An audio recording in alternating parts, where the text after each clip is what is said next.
Imagine a gender-equal world, a world free of bias, stereotypes, and discrimination, a world that is diverse, equitable, and inclusive, a world where difference is valued and celebrated.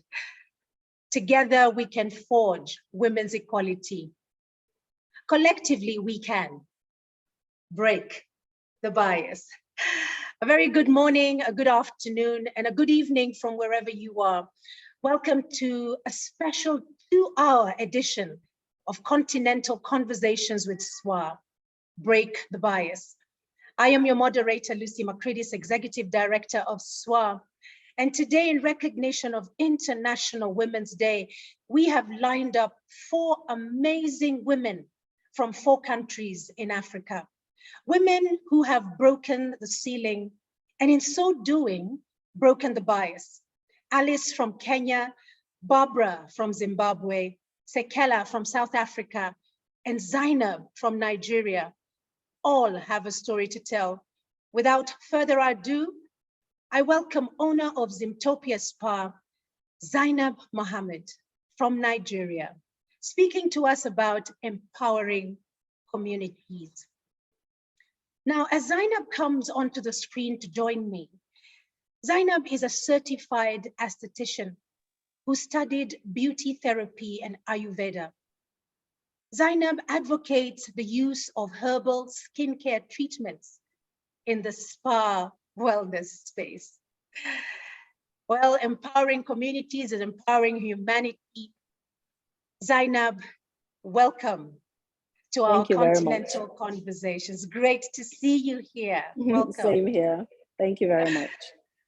Zainab, how have you broken the bias in the spa and wellness space in your community? Thank you for having me today. It's a pleasure to be here. I think empowerment is very important in our workplace, at home, in schools.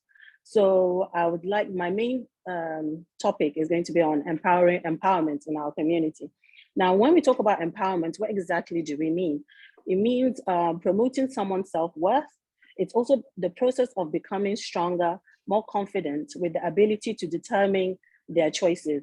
It is also providing someone with the means and skills to do something on their own or with little help. Now, who are the people more deserving of empowerment? You have people from different ethnic groups, women, you have housewives, and the youths. I actually think that women deserve a lot of empowerment because of the roles we play in our community. My belief is that because of the bias that we face, women deserve more support, and they need to be empowered, whether at home, in school, or at the workplace. How do we address the bias that women face with empowerment? It will give them the right to control their lives and make their own choices. It will also be within the community. It also give them access to resources and opportunities that are not usually open to them. It will also give them the ability to influence social change, both locally and internationally, especially when we come together to do it. It increases and expands women's economic opportunities, which means better jobs, better working environment, better business climates that supports women-run businesses. It also means better livelihoods, especially for women in rural areas. Now, how do we make an impact through empowerment? In most times, I think when we talk about empowerment, we feel like you have to do it on a large scale, or you have to be a big business or a big company to be able to make an impact in people's lives. But that is not necessarily true. You can start with one person at a time. When we each take one person and we make an impact in their lives, it goes round and it goes round to the whole community. So this is where mentorship comes in. Now, when you mentor someone, you're giving them guidance to gain from your experience and from your knowledge. How do we here at Zoomtopia SPA mentor people? We started by joining the Northern Hibiscus Initiative, which was started during the height of COVID.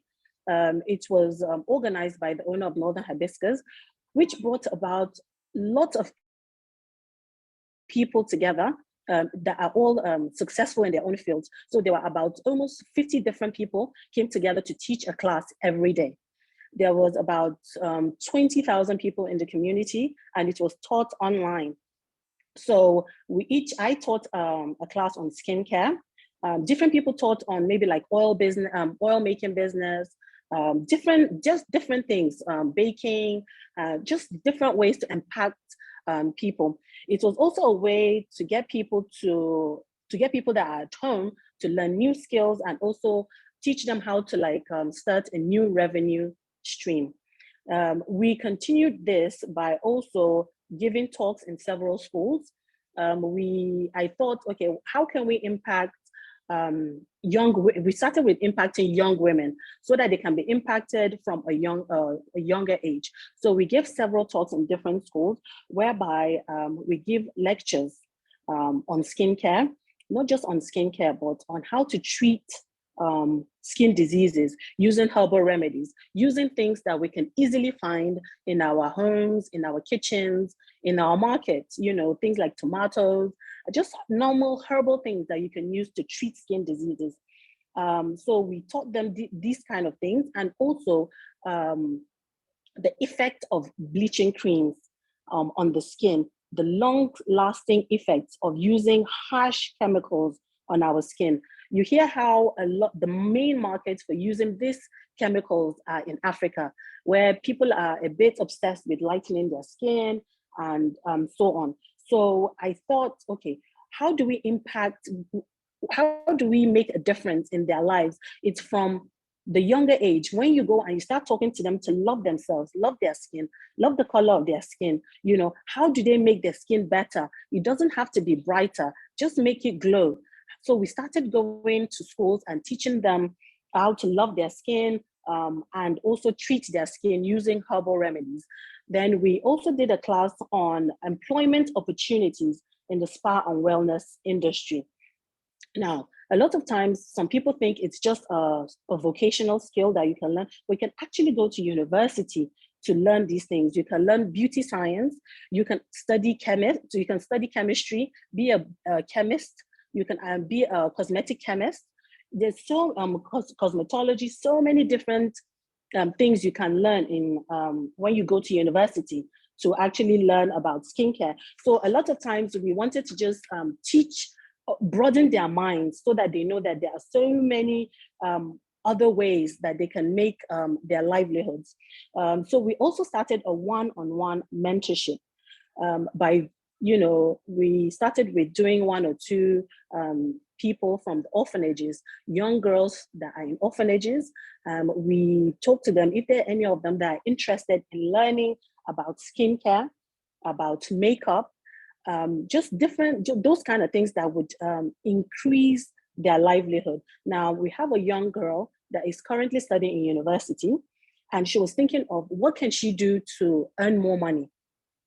So we got a sponsor to get her some makeup equipment, and we're actually teaching her currently how to become a certified makeup artist, so that when she goes to school, she doesn't have to rely on any other way of looking for money. She can actually use the skills that she learned with us to make money.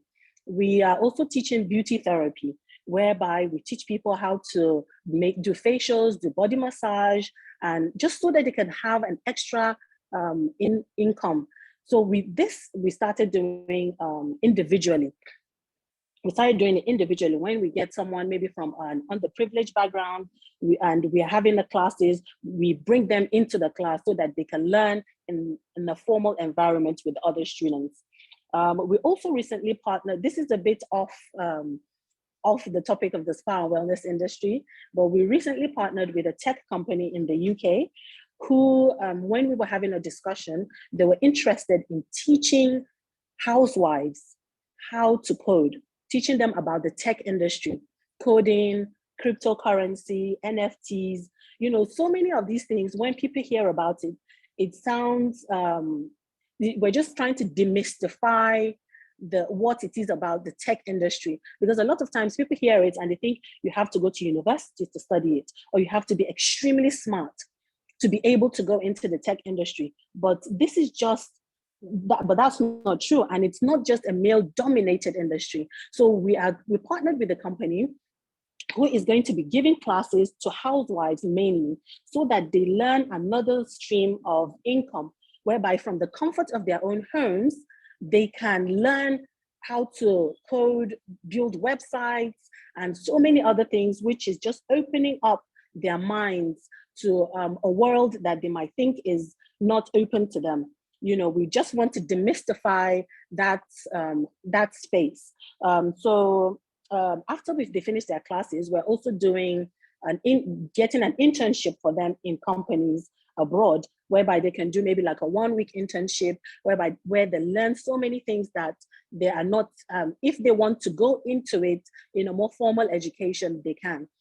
This is something we would like to bring into the spa and wellness industry as well. See how we can not just physical classes, see how we can impact people online, people that don't really have access to coming to us to learn, how we can teach them online another revenue stream, how they can learn other things and which would impact their livelihoods for the better.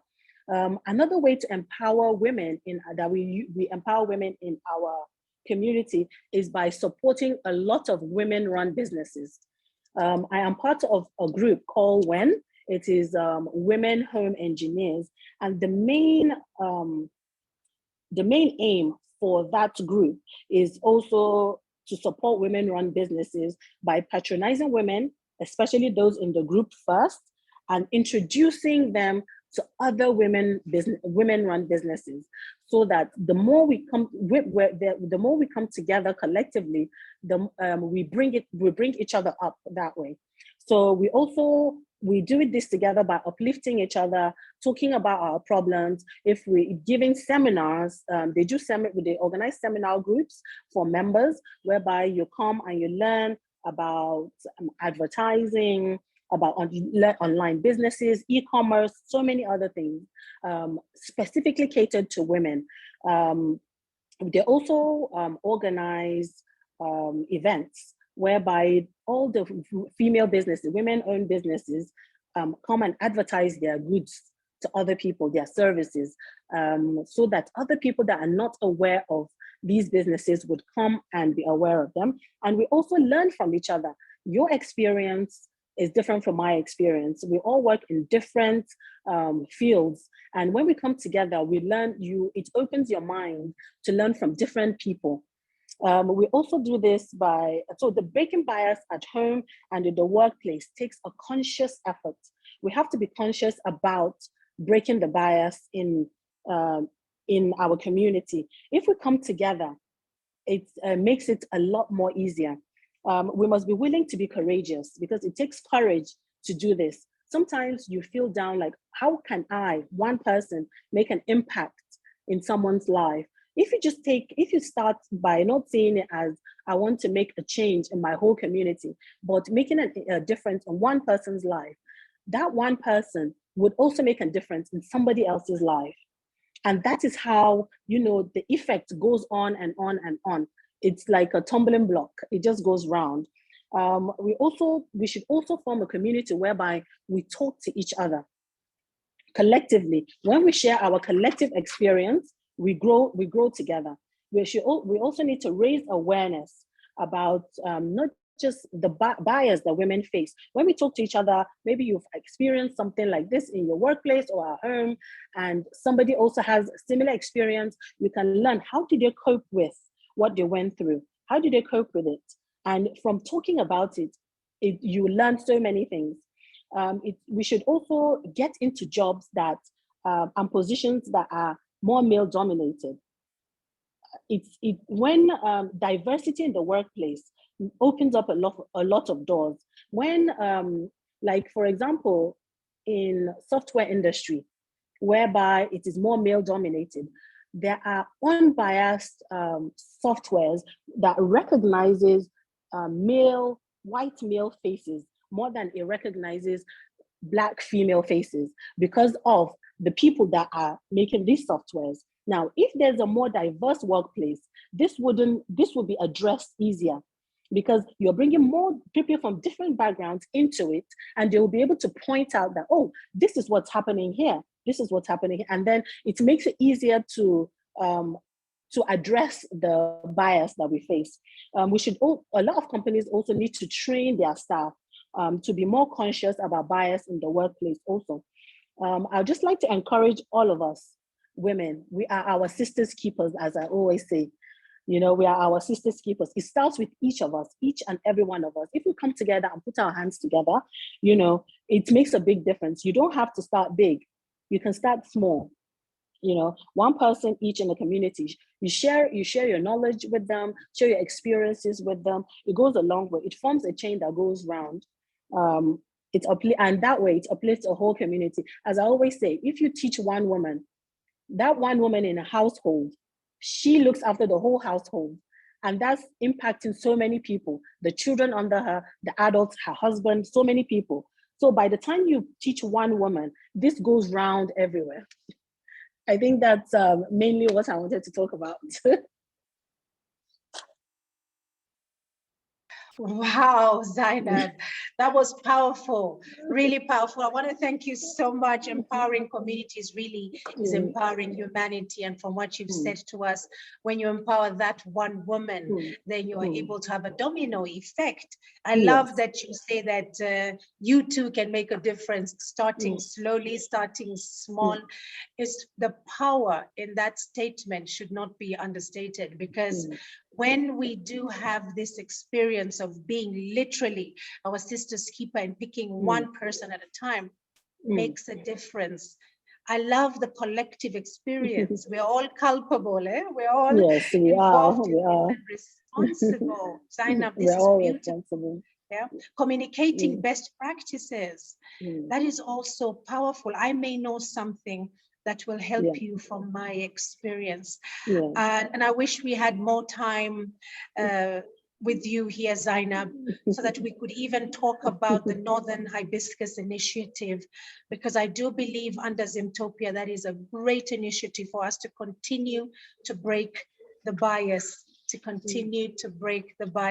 I am just seeing the comments coming in, and I do hope you'll have time to go through them yourself. Allow me just to sample a few of them. And they are, let's see, great insight there, Zainab. Women deserve a lot of empowerment because of the role they play in the community. I love that one. Another comment is, indeed, when women are empowered, it goes down to the whole community. Amazing, amazing. We are our sisters' keepers. Thank you, Zainab. And the more we come up together, the more we uplift, the more we uplift each other.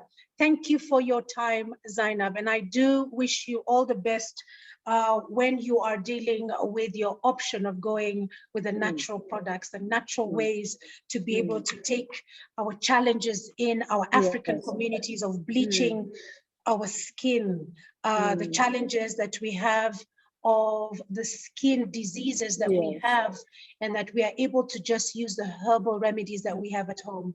Once again, I say, Africa is very rich in all the natural, in so many natural products. Even just take shea butter, for example, that is used in so many cosmetics around the world. It's in our backyard. We get them easily. Once you go back to basics and you use the things that are easily available to you, we don't need so many harsh chemicals. That's why I feel like it's important to start talking to younger children, young adults about these things, because they get influence from a younger age. So the more we educate them when they're young and build up their confidence, because I think confidence is key. Once we build up their confidence and they are comfortable in their own skin, it makes the job a lot easier. Thank you very much, Zainab, for showing us You're the welcome. power of empowering communities as a way of breaking the bias. And this is Thank through you. equitability, through inclusivity, through the virtual space that you spoke of, Mm. and opening up the male-dominated space. Thank you. I now welcome conscious leadership and well-being coach, Barbara Motedzi. She's from Zimbabwe. She will be speaking to us about upskilling with intention.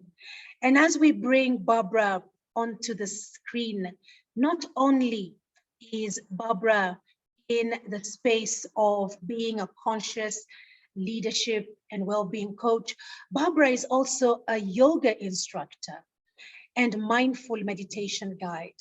Barbara uses her background in psychology, anthropology, metaphysics, neuroscience-based coaching to optimize her offerings in the spa and the wellness space.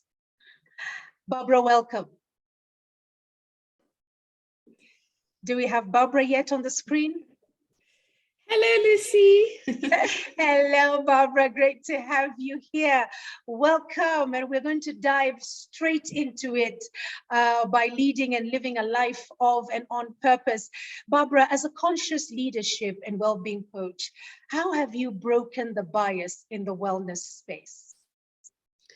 One of the things that I have been privileged to do growing up is I haven't had to follow a traditional path in choosing the subjects that I wanted to go do at school and also the careers that I wanted to go through.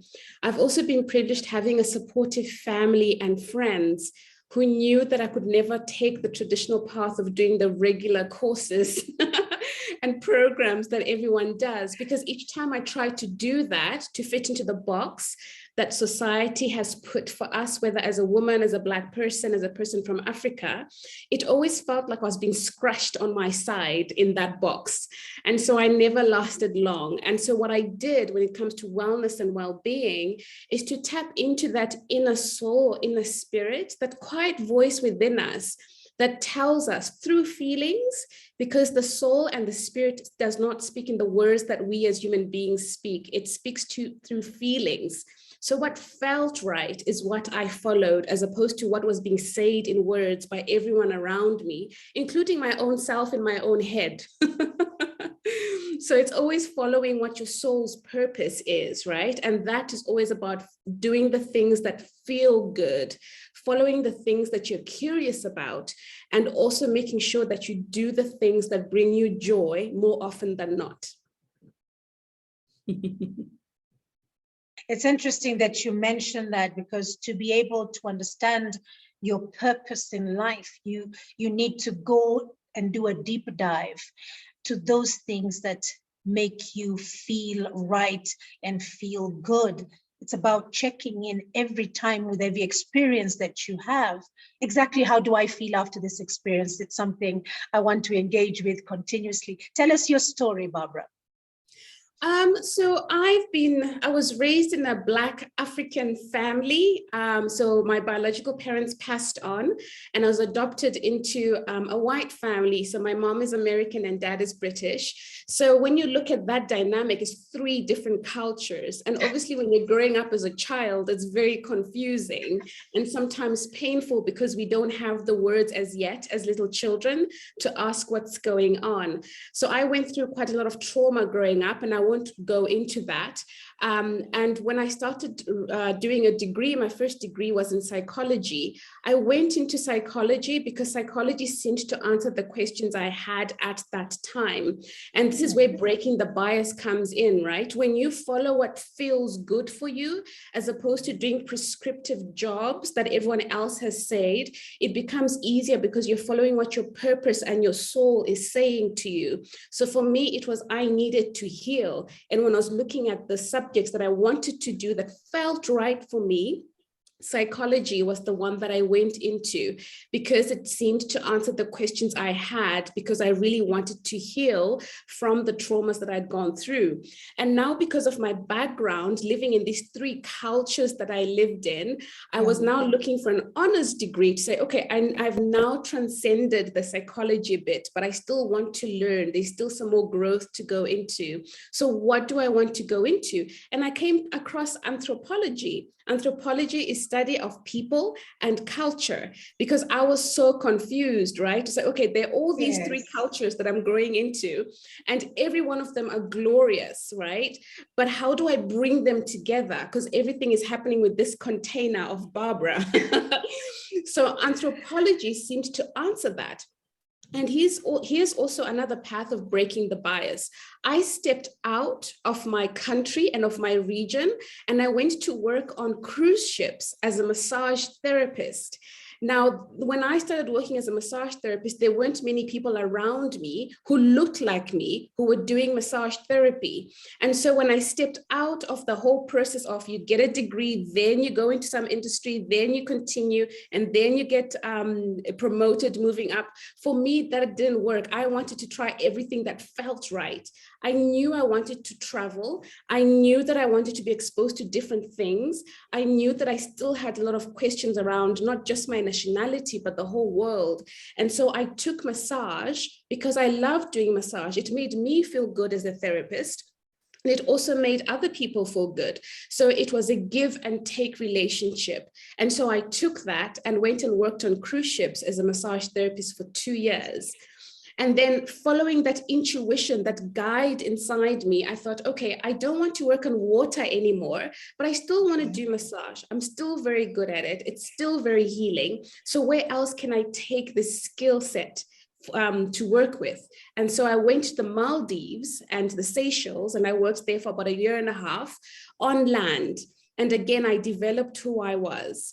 And from there on, it's a long story, but the gist of this is always follow what feels right, because at the end, things always come together. Now, because of my circumstances growing up, my mother, biological mother, died from HIV, and my dad from a heart attack. And for me, I really wanted to understand, okay, I've healed to the psychology. I now understand the anthropology bit, people and culture, and why we behave the way we behave. I've traveled around the world and gotten paid for it. Yay. So now how do I increase my mindset and become a high performer? Because now I understand who I am as Barbara. So I went into mindset coaching and life coaching, because I had to grow very quickly as a young child because of all the trauma that was happening.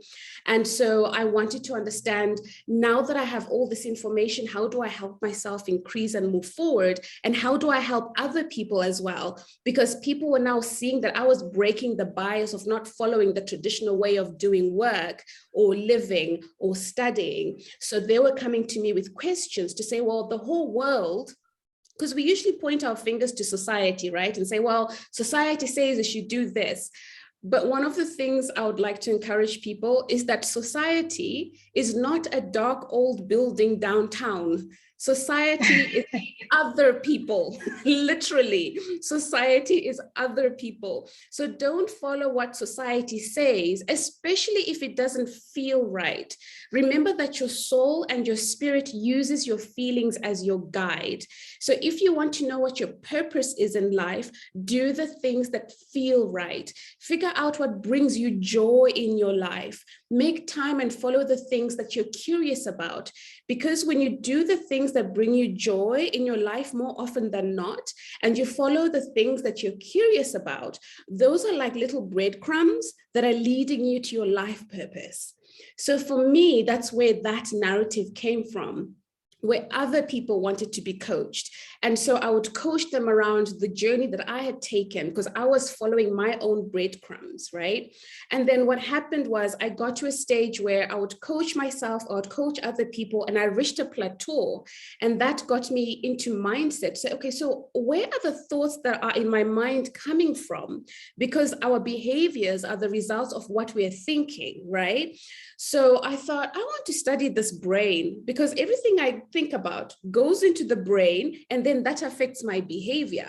So then that's when I went into neuroscience-based coaching. Can you see how I'm continually breaking the bias to say, I'm not following a path, I'm following what feels right, because that's my soul's journey, that's my soul's purpose. So my next stage was, let's study this brain. So I did neuroscience-based coaching, and I'll explain a little bit what that means. Think about when you leave the house in the morning and you're wearing your best dress on, you got your makeup on, if you're a gentleman, you've got your suit on, and you're moving through life and everything is just working well. Even the way you step out into the world is just glorious, right? Because you woke up on the right side of the bed. So what that happens is you're telling yourself, I look good today. Oh my goodness, right? Your brain takes those thoughts and says, okay, I hear you. Positive thoughts. Let's release hormones and chemicals, your dopamine, all those good hormones and chemicals that are happy and good and give you that step, that, literally good energy to move through the world. Now, when you wake up on the other side, on the wrong side of the bed, and you think, oh my goodness, I have to go to work today. I have to cook breakfast. My clothes are not even ironed. Like, why is even today Monday? Why is it not a Saturday or Sunday? Your brain says, oh, okay, negative thoughts. And then it starts releasing the stress hormones, your oxytocin, all of those things. And so your behavior and your energy goes low. So literally, whatever you think, your brain, which is a computer, takes that, gives you the hormones and chemicals that are aligned to your thinking, and that's how you behave. So if you want to change your behavior, think about what you're thinking, right? Because that's where the correlation is. And then the next stage from that was, okay, now I can hear what I'm thinking, but where are those thoughts coming from? And half the time, the thoughts we are thinking are coming from other people who raised us. When you're telling yourself something negative, you're saying, you should have made your bed. That's my mother's voice in my head. You should have done this. You need to do that. And that's other people in the society who are telling you, as a woman, by the age of 40, you should be married, or you should have 10 kids, or you should be doing this. And for me, it's like, but no, those are not nice thoughts. I want better thoughts. And where do those better thoughts come from? And for me, that's when I went into conscious leadership and spiritualism and metaphysics, because I wanted to understand that which we call our higher power. And you can call it whatever you call it, depending on your religion. This has nothing to do with religion. So you could be calling your higher power God, Jesus, Allah, whatever it is that is your religion. But the basic is, the word I'll use is higher power. It encompasses that bigger entity that is out there. So I wanted my thoughts to come from that bigger entity, because that bigger entity has been here for years, right? I am just a drop in the ocean. I wanted to speak to the whole ocean, and I wanted the words and the feelings to be downloaded from that big ocean, from that big entity, so that those words could affect my brain and then affect my behavior. So I come from a space of, I am only human, which is glorious in its own way. However, I am part of this big ocean. So as opposed to just using my small little two eyes as the lens to walking through the world, how do I break the bias of what society, i.e. other people, have said, and use the whole entity of the universe? And that's how the conscious leadership comes in. That's where metaphysics comes in. And all of these little breadcrumbs, from psychology to anthropology to spiritualism to neuroscience, all of that is following the things that made me feel right, the things that answered my questions. So for you in your life, beautiful, glorious woman, my goodness, you've got a vast ocean that you can tap into. There is something about this year for me that has allowed me to even step into that ocean even bigger, using this vessel of being a woman, and to let go of, oh, I really need to be masculine in this masculine world. And in Zimbabwe, we're a very patriarchal society, so we have to behave like men so that we can get all the money. And it's like, no, I love my pretty dresses, thank you very much. I love my makeup, thank you very much. I am as educated as anyone who's walked this similar path as me. And as a woman, let's think about this. We have birthed every single human being on this entire planet. 7.9 billion people have come through the body of a woman. That, my goodness, we are Mother Nature. We are naturing and we are nurturing. We are bringing forth human beingness. The point of us having a womb, whether we birth the children within us, or the fact that we're a mother figure or a woman figure, we are here to birth the world. So we need to bring both the right side and the left side of our brain, bring them together to become a unit, the feminine energy and the masculine energy together, so that we can continue to contain this world in a way that is loving, to break the bias of following the script of other people. And no one is perfect, right? All of us have flaws, beautiful flaws that make us uniquely different, which is totally awesome. I mean, if we're all the same, this world would be bland and boring. So let's celebrate our differentness. And the way to do that is to follow the things that bring you joy and do the things that you're curious about more often than not. You are a beautiful being. You are unique. I love you so much. Please step into your purpose, because I need to see more examples of beautiful women who are doing that so that I can also elevate myself. Because if each of us step into our purpose, my goodness, I am getting goosebumps. I am so Barbara, this is so powerful, and I can see that you are driven by this energy, and you are sharing with us how you've broken the bias time and time again. Well, SPA and Wellness Association of Africa is all about making wellness, accessible to all in Africa. And the fact that you have taken this journey, and hence I was asking you to tell us about your journey. You've taken this journey into wellness, now something very serious in your life and intentional. You are living on purpose. You have chosen, of course, because of your circumstances, Barbara, you had a choice of either being a victim or being a creator.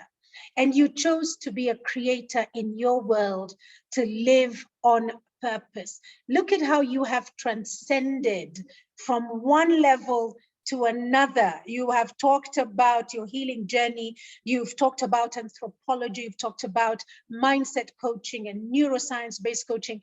These can come across as very big words when we are speaking to the youth. But the biggest message that I am taking away from you today is just like our previous speaker had said, we need to start small. We need to start with one person at a time. Barbara, you started with yourself. What a beautiful place to start from. And I celebrate you as you have broken this bias with such courage that you have given us the opportunity to think literally of our situation and the pandemic and the situation the pandemic presented to us. Let us continue to break the bias courageously, but I'm not going to let you go yet, Barbara. Now, being present to the call of your soul's journey is something you've mentioned twice or three times. Now, my soul's journey would come line in line with that voice that I hear in my head, which you called his mother's voice. He should have made the bed. I know that I came across a gentleman by the name of Bruce Lipton, and Dr. Bruce Lipton talked about the conditioning of the mind. And this happens in the formative years, Barbara. So that voice of mom saying you should have made your bed is a voice that is showing up today in my adult life. So when I start transcending like Barbara, from mind coaching to neuroscience to conscious leadership, that voice gets louder. How can I be present to the call of my soul's journey and continue to break the bias, Barbara? I love that. I love that you brought it up. So the Jews say that give me a child before they're 7 and I'll make them into a man. And that what that means, exactly what you said, is that through the formative years, we have been programmed to do the things that the adults around us. And this is not about pointing fingers to the adults around us. Please make sure that this is not what you're taking from that. They did the best they could do with the information they had at that time. But now we have more information, right? So now we can shift. And so it takes the first 7 years when a child is born, literally, they're just absorbing everything with no filters. So whatever we've been exposed to before the age of 7, we're just repeating that in our adult lives. Yeah. So this is what you can do to start being more self-aware of yourself. The first thing is, we can never give out of an empty cup. As women, as mothers, as aunts, as whatever role that you play in life as a woman, we always give a lot, right? And we're always giving, even until our cup is empty. And so sometimes we are so too tired to look after ourselves. We become unwell, right? We are too tired, we're too spent, and every single morning we wake up and do the same. So I've got a program called Managing Your Time Consciously, or Consciously Managing Your Time. And basically, basic things, divide your diary into 4 bits, right? There's the morning bit, part A, the morning bit, part B, the afternoon, part C, and the evening, part D. Now, the first part in the morning, before the household opens, before outside is even up, you need to have some time for yourself. This is like making an appointment with you, only you, no one else, right? And there are 3 things that you can do in that time period. The first thing is do your spiritual practice. Your spiritual practice can be anything that makes you feel grounded within yourself. It could be prayer. It could be meditation. It could be taking a walk in the garden, anything that allows you to come into yourself. That's your spiritual practice. And what you're doing in this time is you're listening to that download. Remember, we're saying that you follow what your spirit and your soul is saying. And the early mornings of the hour, some people say between 3 and 6, some say between 4 a.m. and 6, whatever time within that period, your brain is still very active in the first 20 to 60 minutes when you wake up. And so in that time, your brain is much more open and vibrant to listening into that quiet voice of the bigger ocean, of your higher guide, your God, your Allah, whatever your spiritual practice is. So when you make time, what you're doing is you're downloading and centering yourself, grounding yourself in that. And what also happens with that is you are allowing yourself to engage with your higher purpose, with your higher soul. You're centering yourself. You're filling your cup first until it overflows, so that by the time you then go into the second part of the morning, you are loving and living through the overflow, as opposed to people taking from your own cup, so that you don't feel depleted. In that time as well, I would recommend that you also exercise. The reason why exercise is important when it comes to wellness is that you're filling again your cup with happy hormones. You know how sometimes when you're exercising, you might not be enjoying it, but afterwards, your day actually goes very well, because when you're exercising, your brain and your body is releasing good feel hormones. So you're filling your cup with those good feel hormones and chemicals that will last you through the day. So even if it's a bad day, you actually take it a bit better, because you have all these hormones coursing through your body, which are good and beautiful, that you would have encouraged and developed whilst you're exercising.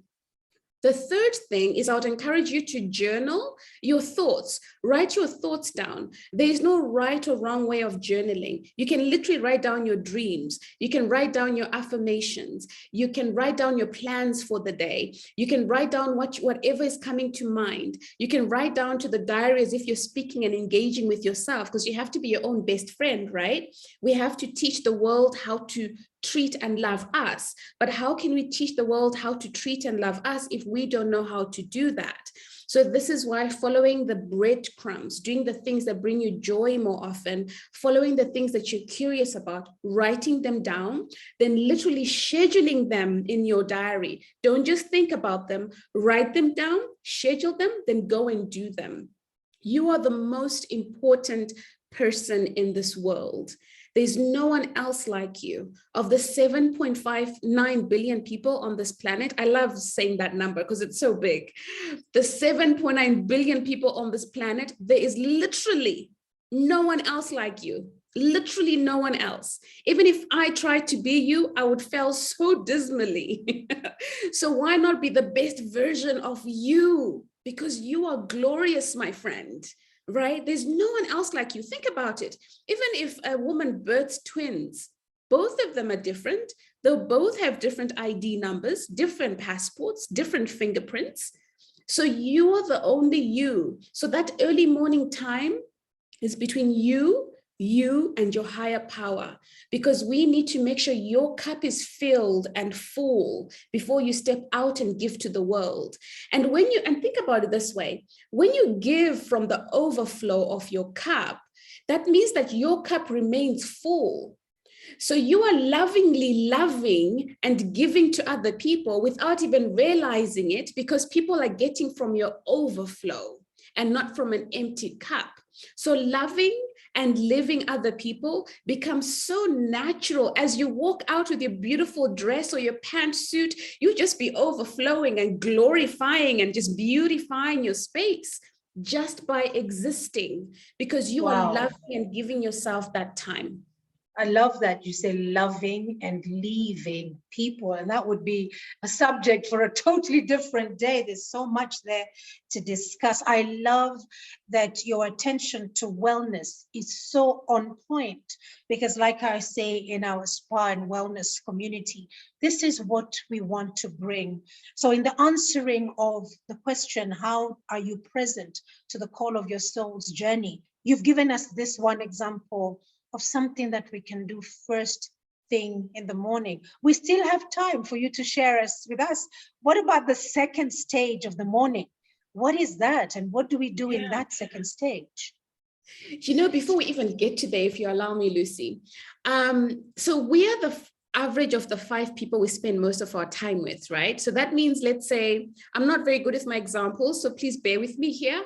Let's say you want to be a billionaire in the world, but when you look at the people you're hanging around with, they're all earning, they're centennials. Let's use cents, right? The mindset that's keeping the people around you at earning a cent a year is never going to be the mindset that gets you to earning $1 billion. So what I would encourage is, before we even get to the second stage of your calendar, is to understand what you want in your life. What do you want? And then whatever comes to mind, ask yourself, am I saying I want this because other people, i.e. society, which is not a building downtown, have said that I should reach for this goal, whether or not I like it? So question the goals that you're writing down, right? Make sure they are yours and they feel right for you. Then say, okay, what resources do I currently have? You can also write on a second column, what resources would I need that I don't have? But for today, we'll focus on the resources that we currently have for me to move forward. Now, the people that you hang around with don't necessarily have to be physical beings. They can be people online, right? Other people who are billionaires. You can read their articles, you can read their stories, find out what they did on an everyday basis to get to where they are, so you can start adopting some of their habits. Now, when you're adopting their habits, again, it comes back to you. What are the habits that feel right for you? Because you are special and there's a different signature that you have.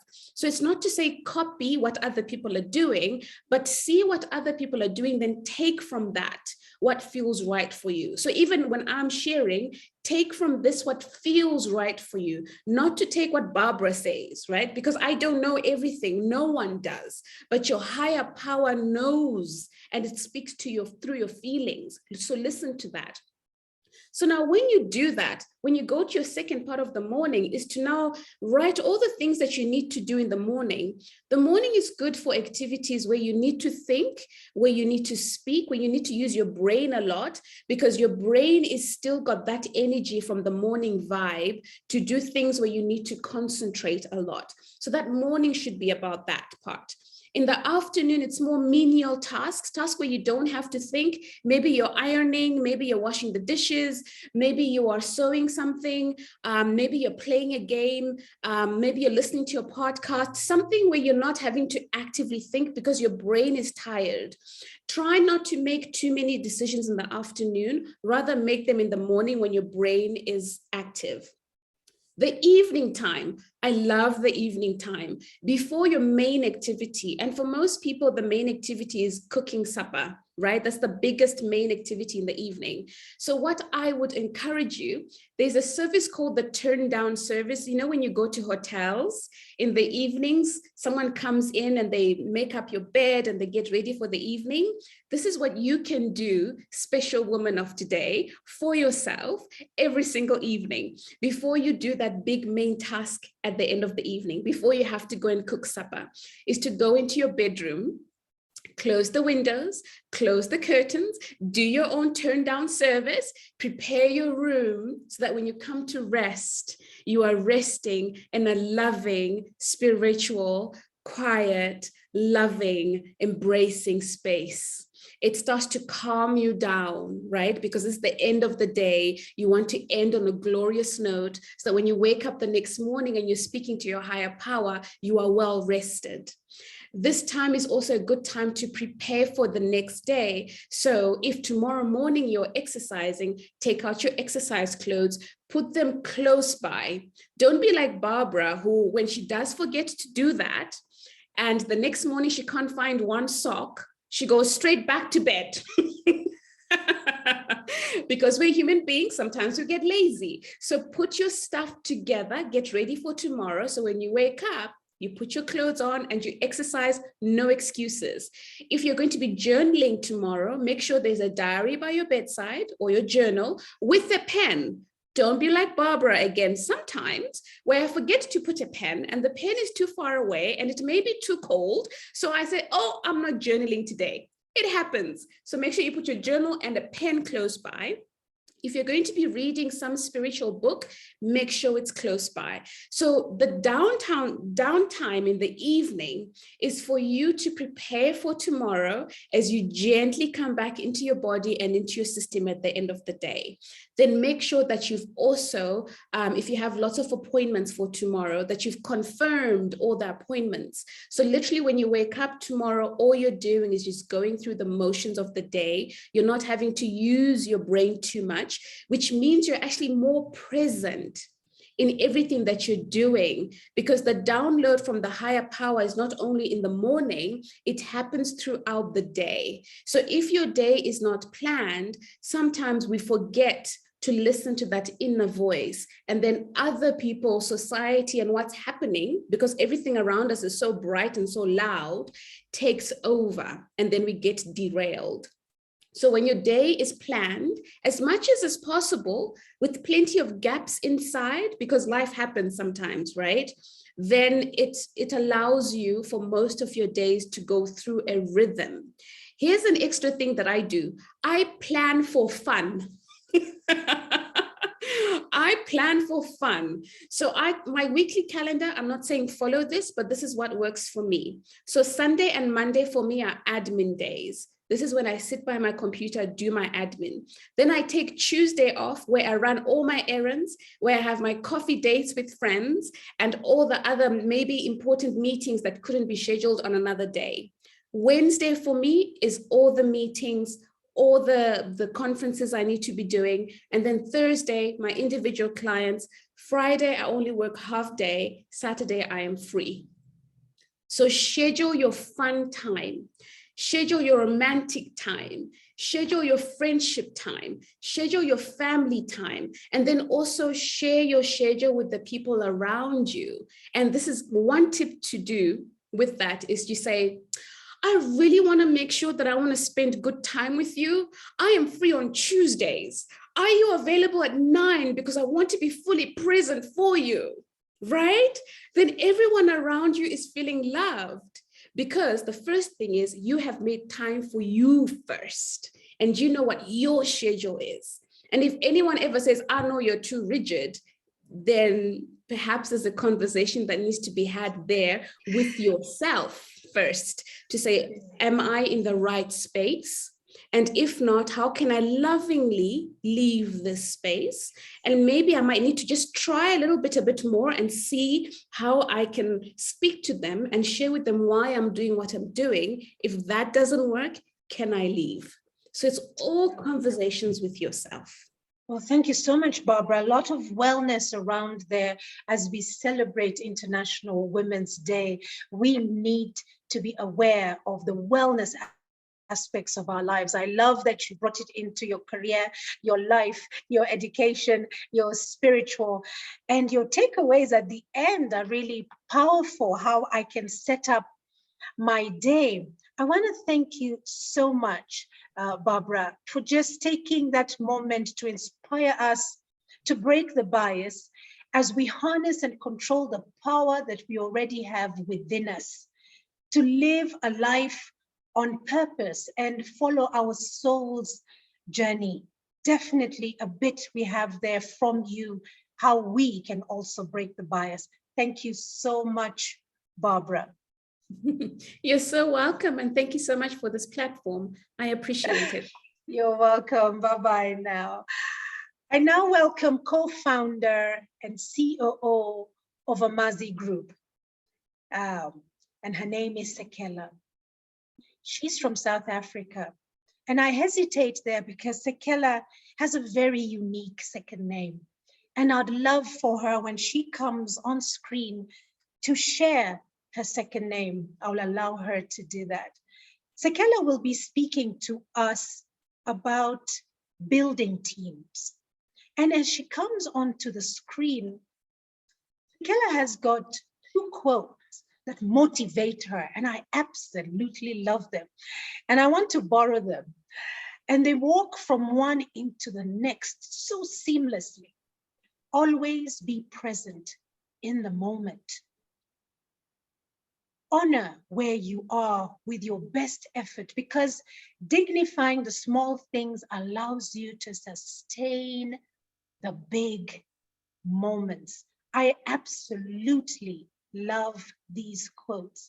And as Sekela comes onto the screen, I would love for her to just tell us a little bit more about these quotes as she introduces herself. Welcome, Sekela. Thank you so much, Lucy. I'm smiling because my surname, I mean, if I could pay people to say it, I'd be rich by now. My name is Sekela Mkotyelwa. I come all the way from the Eastern Cape, and thank you for a beautiful introduction.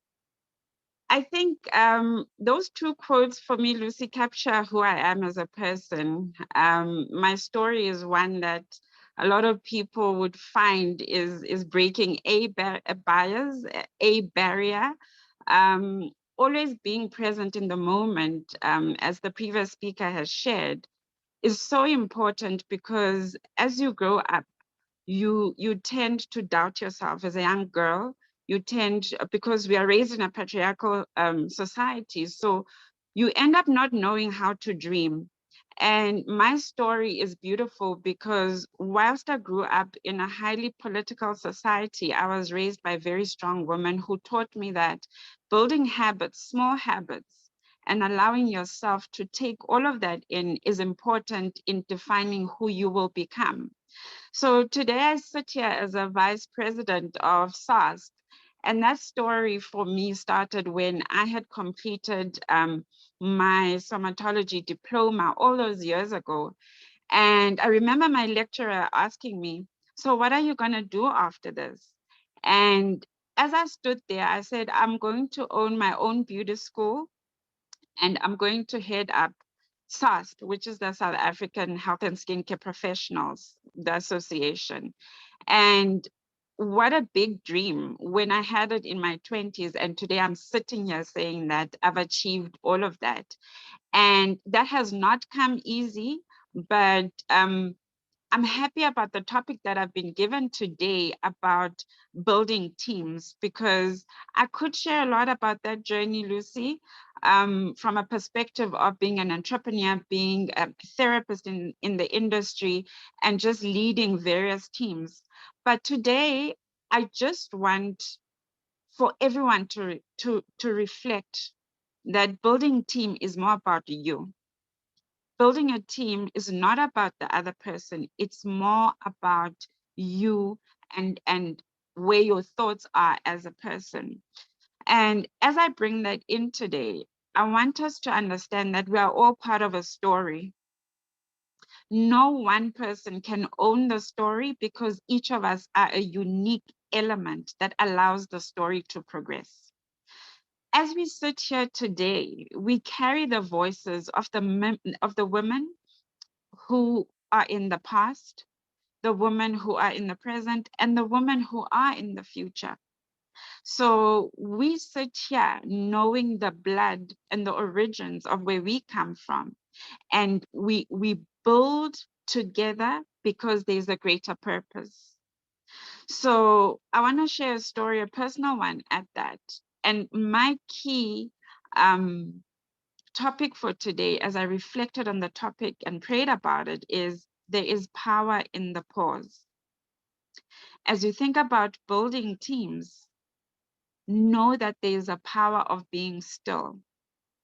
Before 2020, my business partner and I were running around building our organization, building our nail and beauty academies. And we had 5 beauty stores where we were doing upskilling of women. And during COVID, I actually fell ill, and it felt to me like my life was vanishing. It felt like I had lost everything. And there's a day where those of you who've experienced being COVID positive will know that you start bargaining with life. You start asking, can I have one more day? Can I have one more breath? How am I going to do this?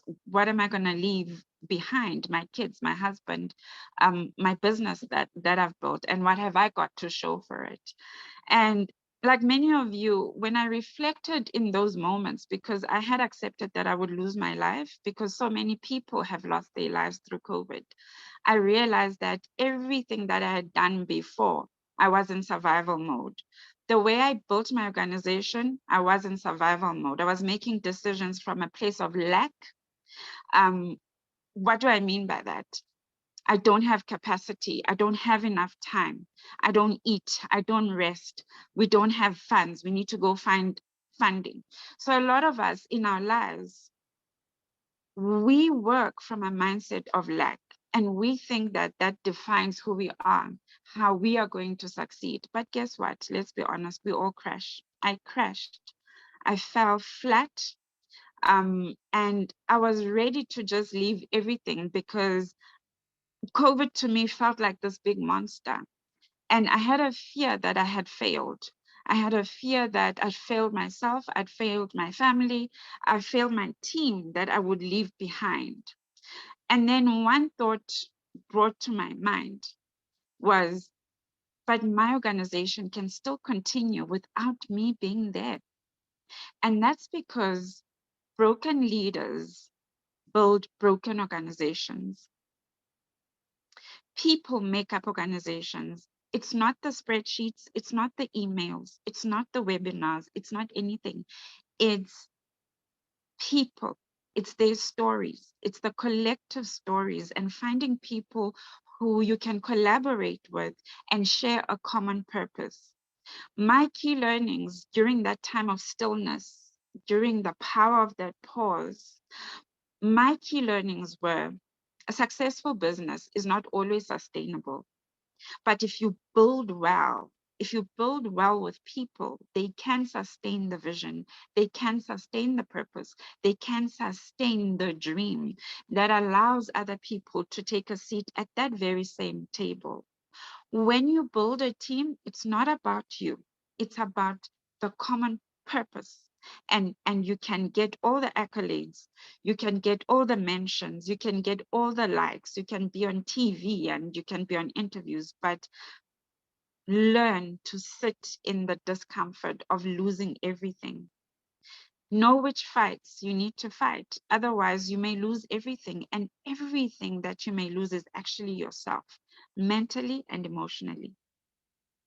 If I am not in a good mental state, if I'm not in a good emotional state, as women, we know this. We bleed over everyone. We expect people to mute themselves and not hold us accountable because we feel like we are victims. And leaders live in isolation. Leaders live in a space where they think they carry all the decision making. But oh wow, are we wrong? There's power in each and every staff member you meet, in every partner you meet, in every collaborator, even the cleaner. There's power in them. There's a uniqueness about them that makes the organization work. So you've got to understand that to be a great leader and to build well, you must have the inner strength to let go, surrender, let go. Let other people do it because they are capable. You don't have to be an expert all the time, but build ecosystems that allow the vision, the purpose to grow. So I guess what I'm trying to say is relationships are the greatest resource as you build teams.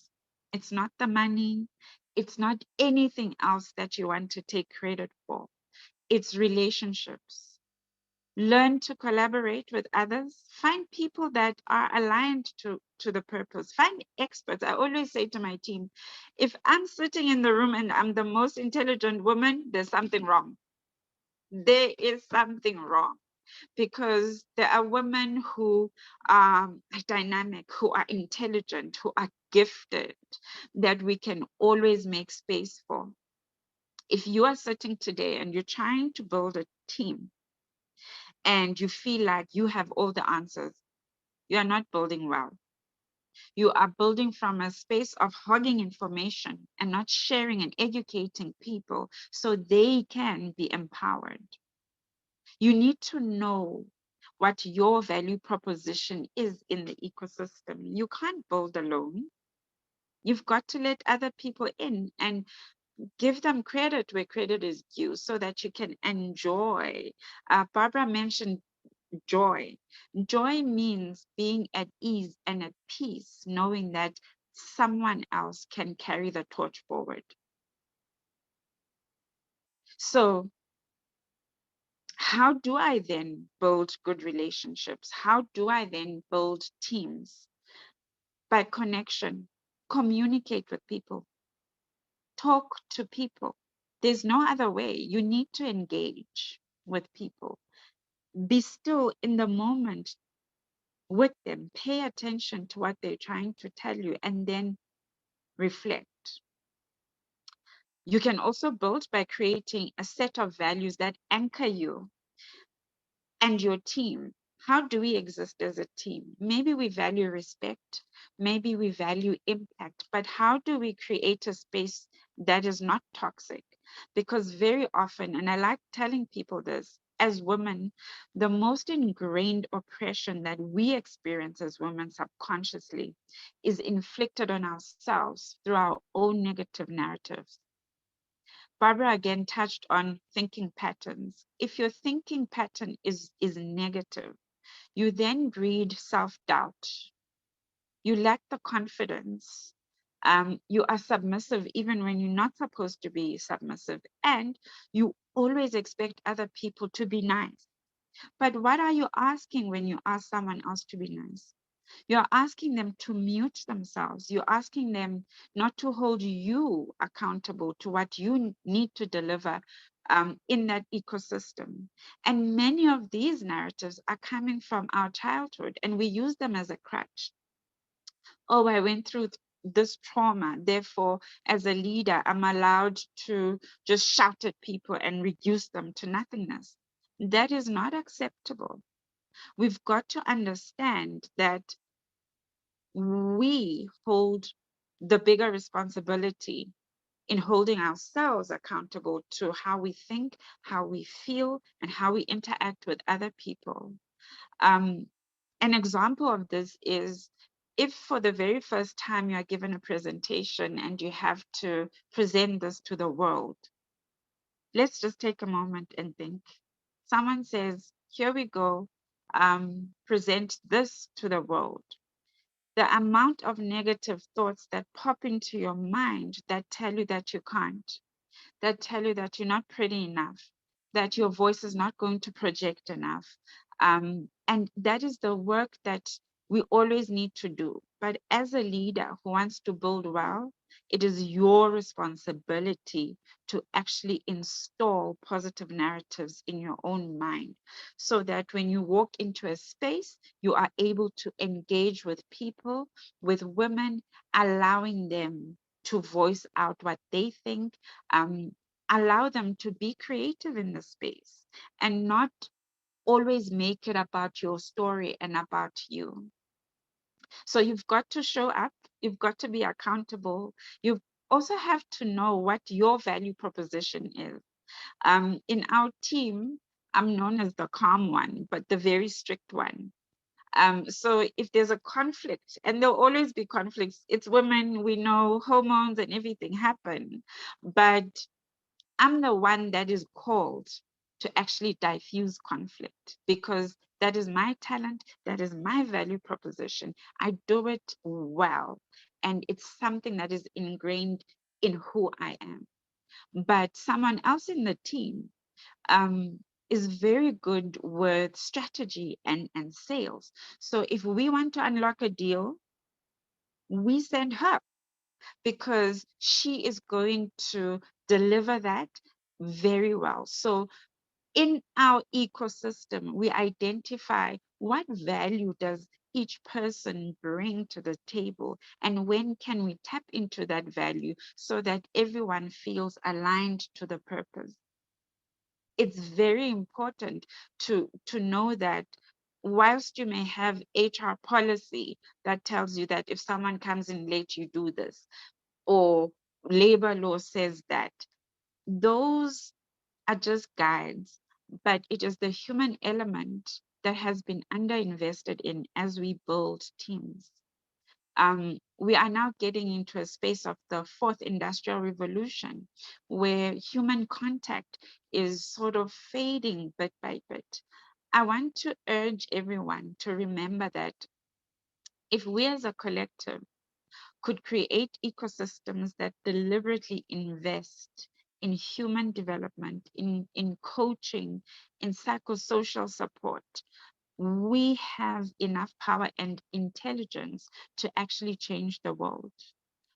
We can free ourselves economically, we can create an impact that could sustain even the very planet that we are destroying. But it all happens when we take a pause. We need to take a pause and be still. If you're in a mess right now as a leader, sit in that discomfort of that mess because the miracle happens when you are removed from that equation to actually see who are the people in your ecosystem.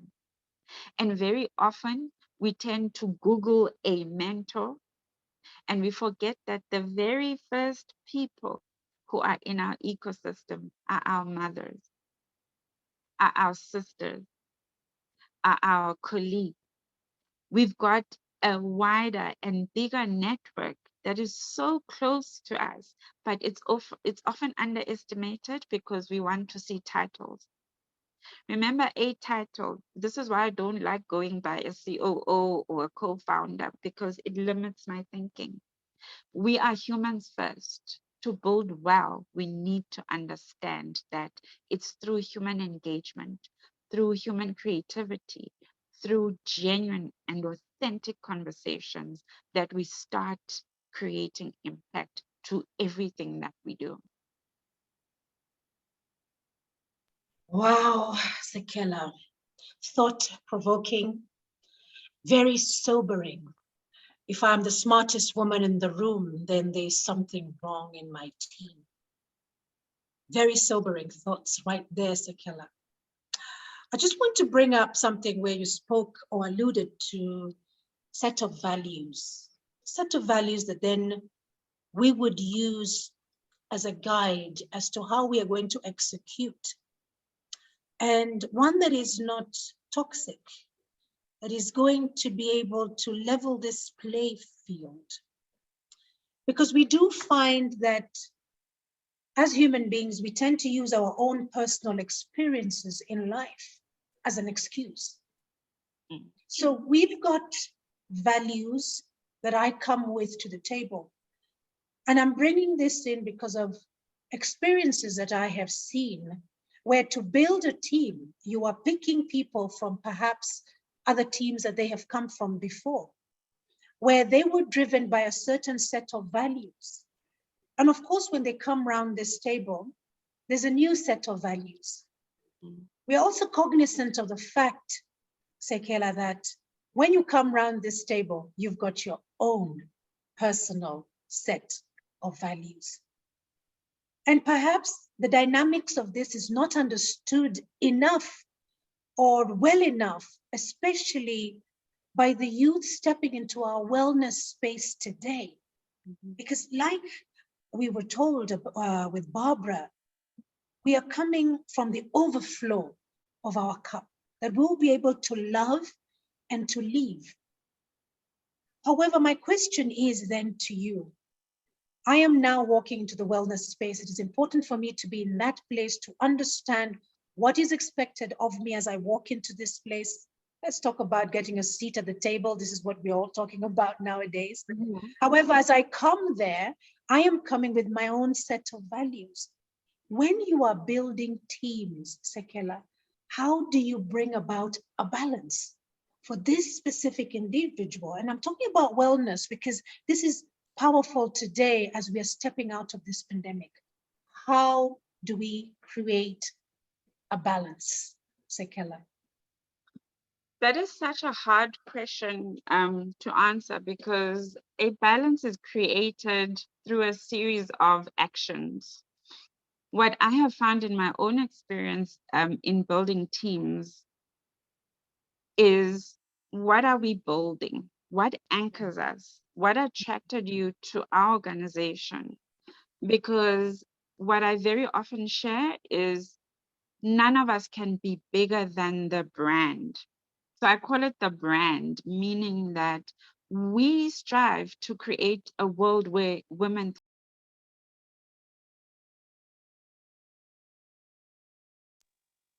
co-sign to needs to make sure that we engender behaviors that allow women to thrive.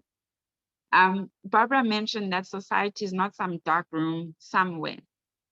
Same as an organization. When someone walks into the wellness environment, there is a code that already exists that you are going to be working with people. You're going to be working through touch, through breathing work, through the mind, because in the wellness space, that is where people are most vulnerable. Going into a massage, you get to see people afraid to undress because they've got scars physically that you need to maintain a certain confidence if you're going into a treatment with them.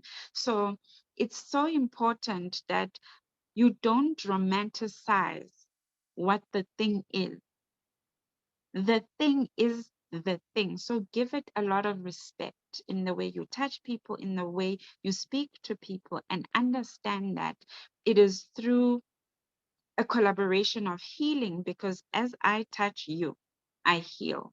But at the same time, as you receive my touch, we're creating an ecosystem there because you also heal.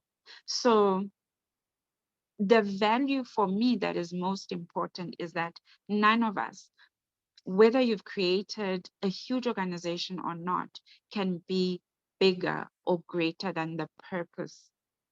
Because once that happens, your ego steps in. Then you don't allow room for people to be creative, to ideate, to see differently. But once you start becoming open and understanding your own negative narratives, understanding how you can be a barrier of progress. It helps. It helps neutralize the situation. It also helps to have healthy conversation. So the second value there is that we need to have open and honest conversations. If someone has not done well, if someone has not fulfilled what they need to fulfill, especially as women, we must hold ourselves accountable to that. I must be given the space to say, Lucy, I need you to relook at this because it is not sufficient for the goal. And Lucy, you must take that in without feeling like, oh, she hates me. I saw she didn't greet me this morning and all of that. And this is why I was saying that in most women-led environments, just because you are a woman, you are expected to downplay certain things. You are forced into a corner to listen to the emotional story, as opposed to looking at creating efficiencies and how to be productive in a space in a way that grows the organization in a sustainable way. So those are the key ways you can create balance that I've seen work. Be open and honest with each other at all times by holding each other accountable to the thing. And also remember, put your ego aside. You can never be greater than the common purpose. Thank you so much, Sekela. None of us is bigger than the brand. That also is another powerful statement right there. The fact also that you break it down and you talk about taking it in positively. And therefore you can manifest a behavior from that for efficiencies. But I think most importantly is for your own personal growth, because you want to be able to be in this place to give the best of yourself as you continue to grow. Emotional intelligence comes to mind, Sekela. Emotional intelligence, when it is defined, is you understanding your own emotions and those of others so that we can be in an ecosystem that works, an ecosystem where we can diffuse any conflict, an ecosystem where we can grow one another. And in this place now, where we can take in positive criticism, because I am here to grow. Sekela, I am so sobered just by your rendition of building teams, and that the building teams is not about the institution. It's about the people, the connections, the relation, the power of common service, common purpose. It's a beautiful place to be. What I am taking away for myself, and this is me breaking protocol on every level as a moderator, is that there is power in the pause.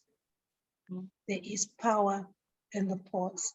And a lot of us have experienced that during this last 2 years. A lot of us have experienced that.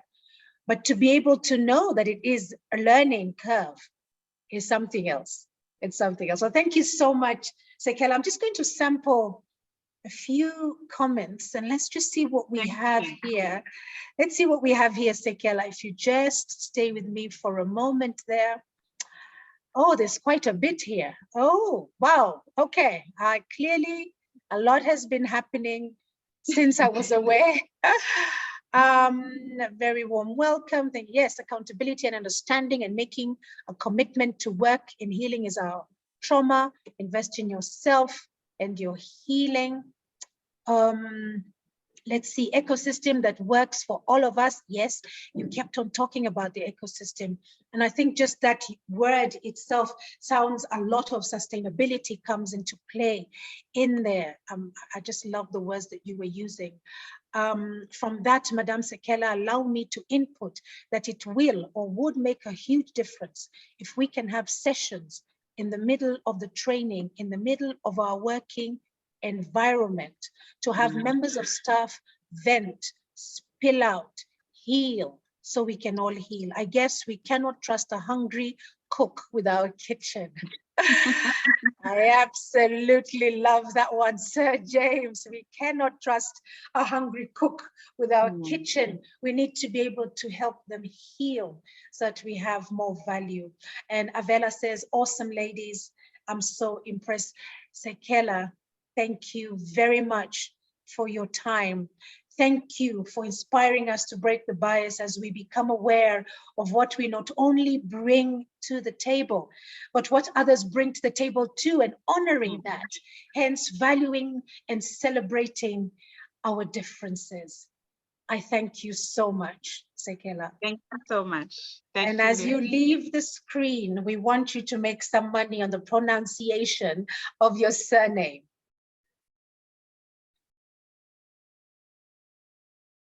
Oh, have we already lost Sekela? Okay, she's already gone. Right, now I welcome Alice Kamunge from Kenya. Alice will be speaking to us about sustainable business. And as Alice comes onto the screen, I would just love to introduce her, the woman of many firsts. She talks to us about sustainable businesses. She opened the first training college of cosmetology and fashion in 1998. That was Vera Beauty and Fashion College in Nairobi, one of the leading training institutions in East Africa. Another first is she's the brain behind beauty pageantry in Kenya, having started the first pageant, Miss Tourism Kenya, in 1999. Another first, she is a founder and the CEO of El Molo Tours and Travel. It's an adventure tour company in Kenya. She's the director of Azure Africa Safaris or Adventures, which is a luxury tour company, again, based in Kenya. So many firsts that Alice had. Alice, welcome.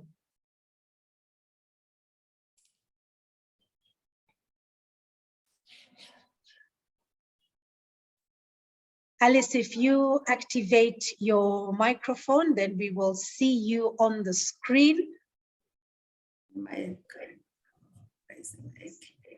I'm about to, oh, sorry. Right, we can hear you very clearly now, and I do love your background. Welcome, Alice. It is good to see you here.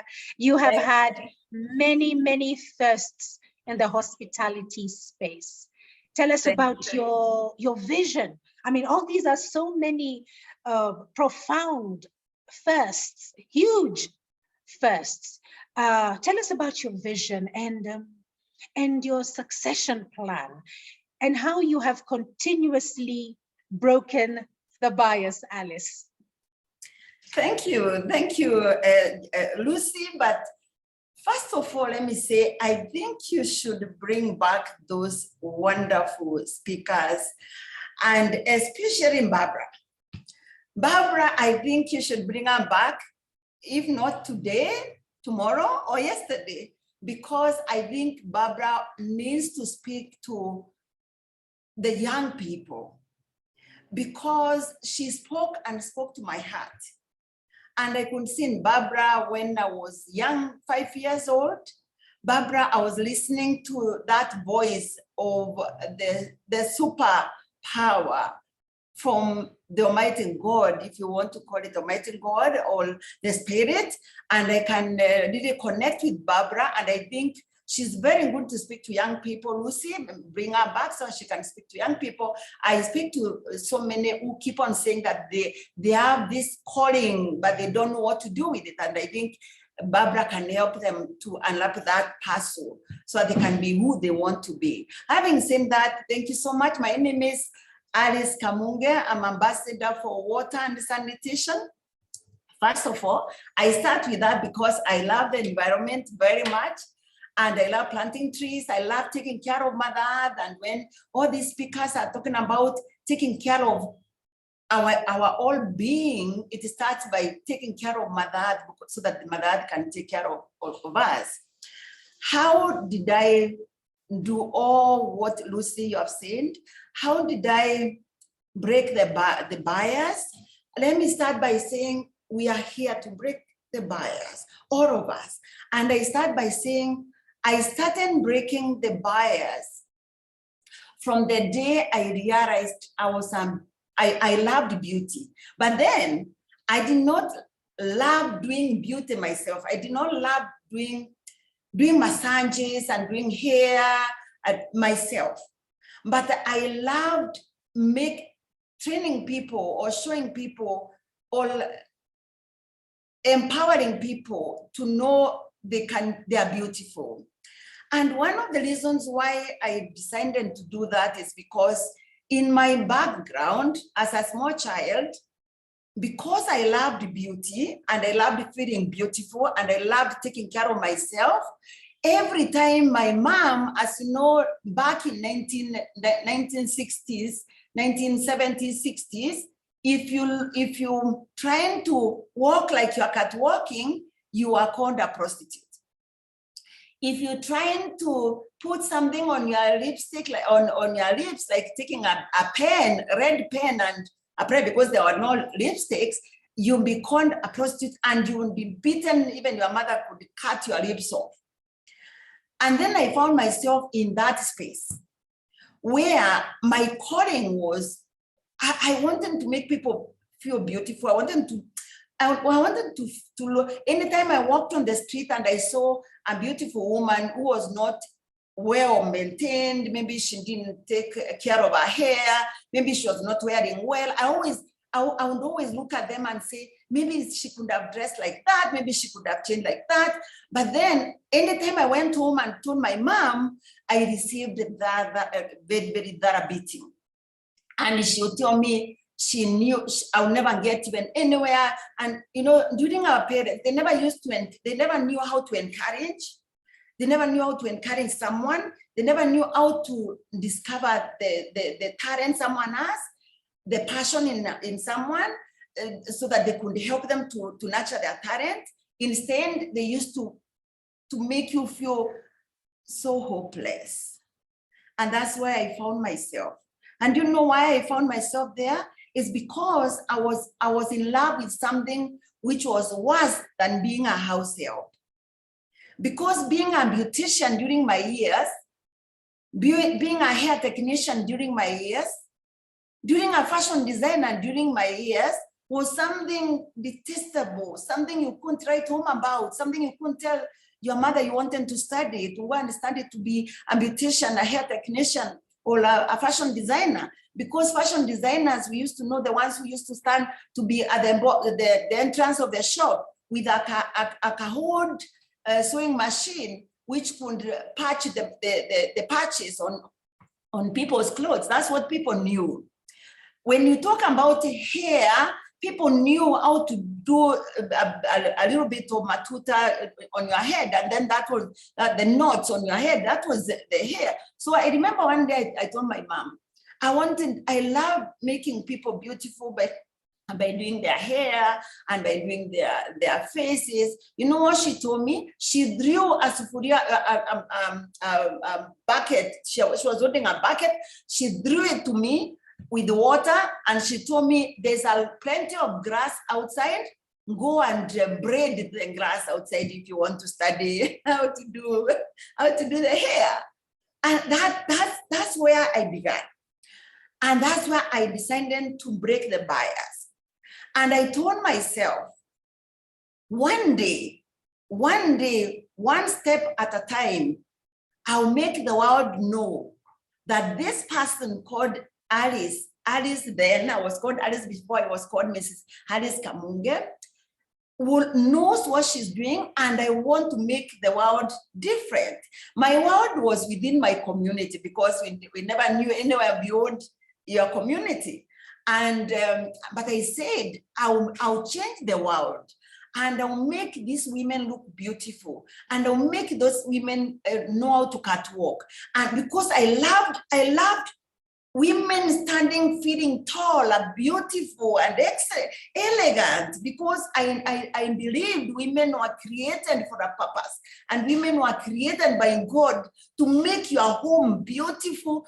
Because have you ever imagined, Lucy, when you're in your house and your children come in and find the mother, there's warmth in the house. When even your husband comes and finds a woman there's warmth. Women create warmth wherever we are, wherever we go, we create warmth. Can you imagine how warm it can be when your child, your son comes in and finds you looking so beautiful in the kitchen, cooking for them, and they feel so good, and they feel they are very proud of their mother.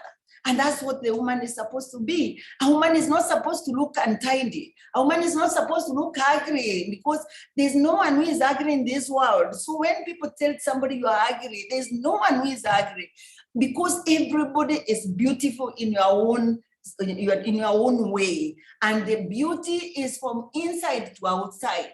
And you need to discover the beauty inside before you see the outside. And for me, I said, everybody is beautiful, but I want to make even the outside look beautiful.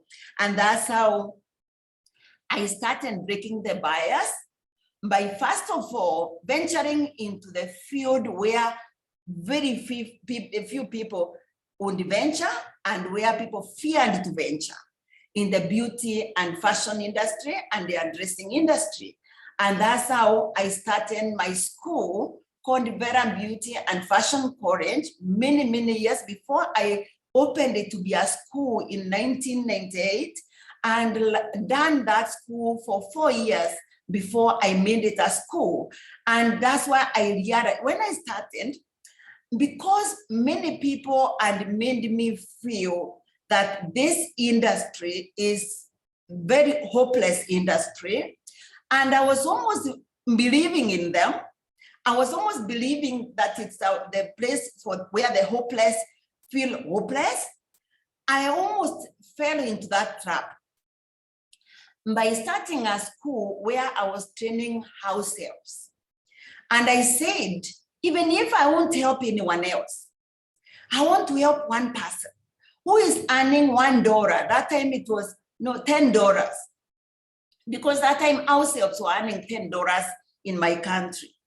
And I told myself, if I can train these hopeless people who are working for people, earning $10, I'm 100% sure they will stop earning $10 and they want $100. And like Barbara said, the good spirit of God started flowing into me.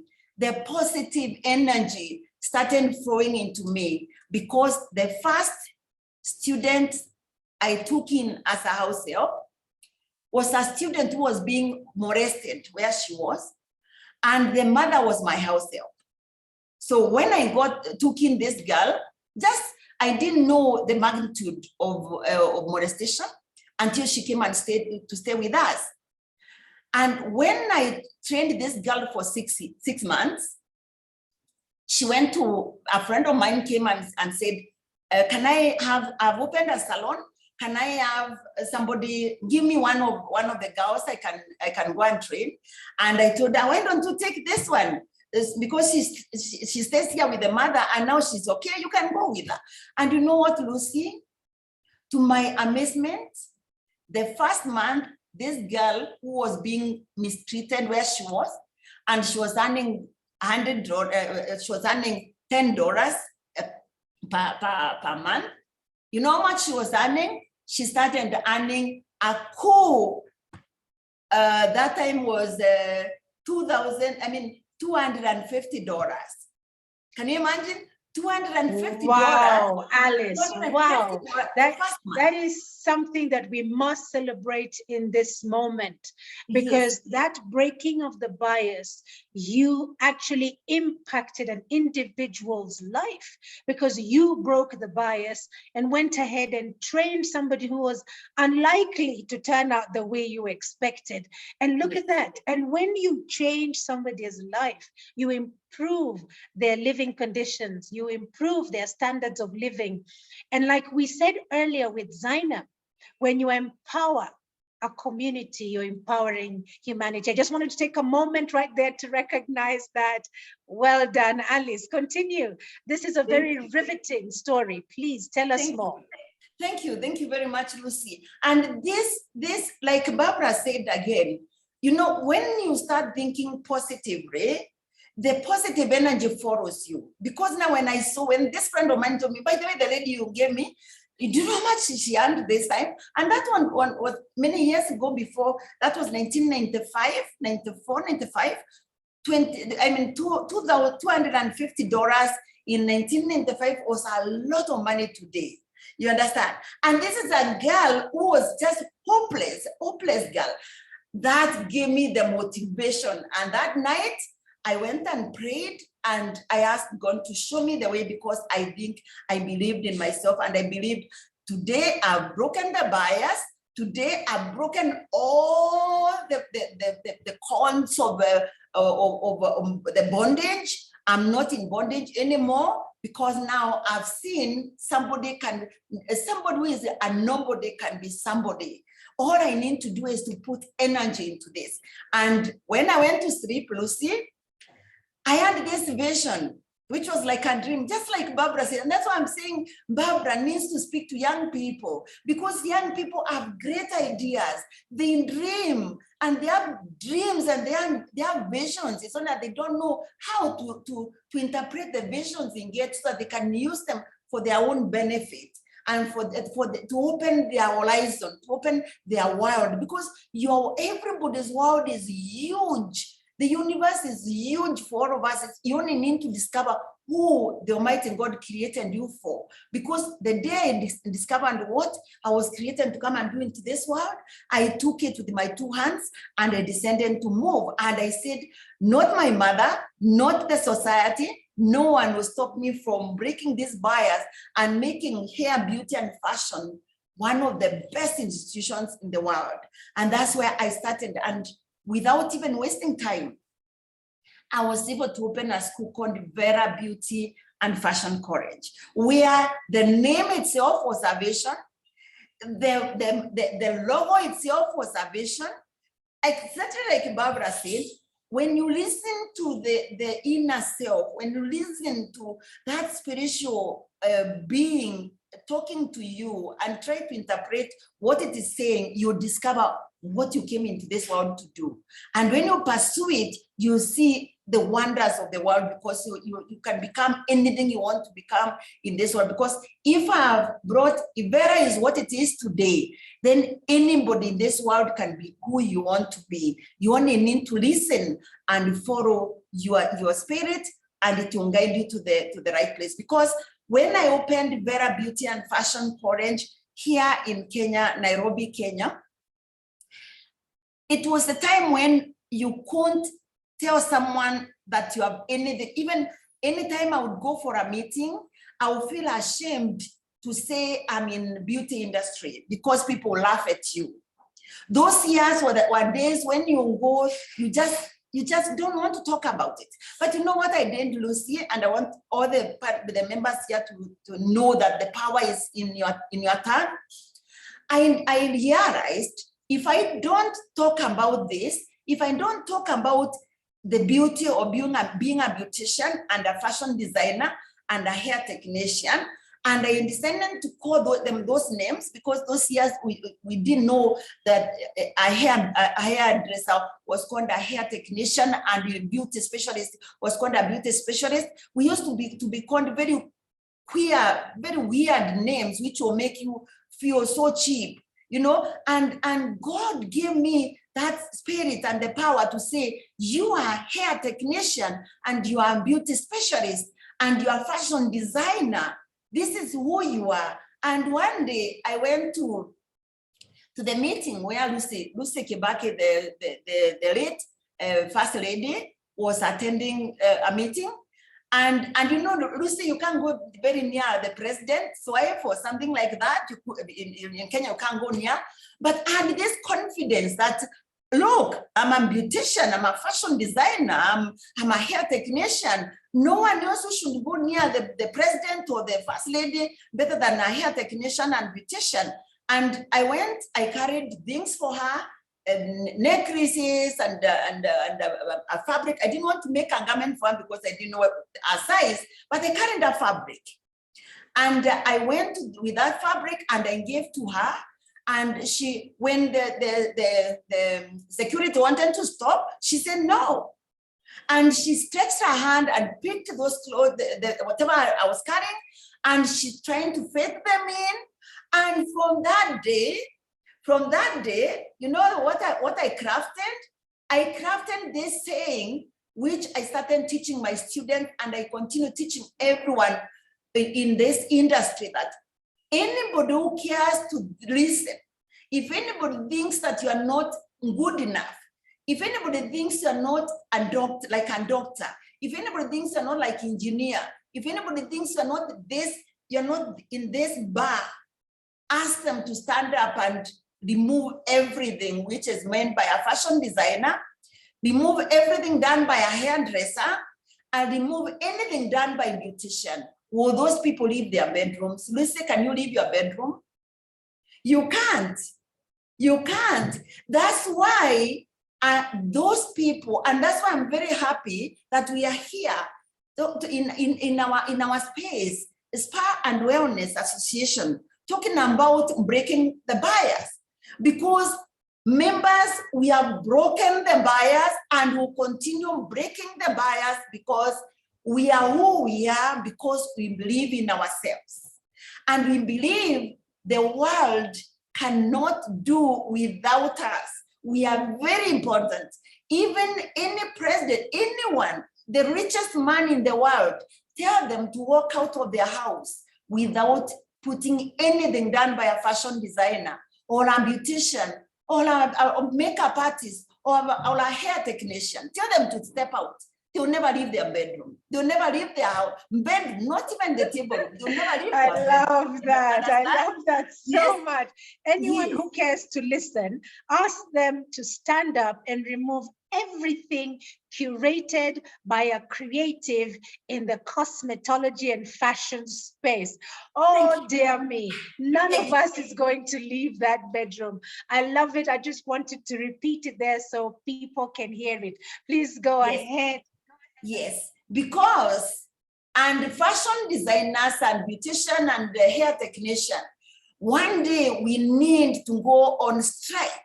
It's only that now Kenya, they have changed. Kenya, they have embraced beauty, they have embraced fashion, they have embraced everything, and that's why everybody these days is talking about fashion, hair, my hair technician, my fashion designer, my makeup artist, and I feel very proud of it, because 40 years ago, you couldn't say something like that. It was a big shame to say you're a hair technician and you're a beautician.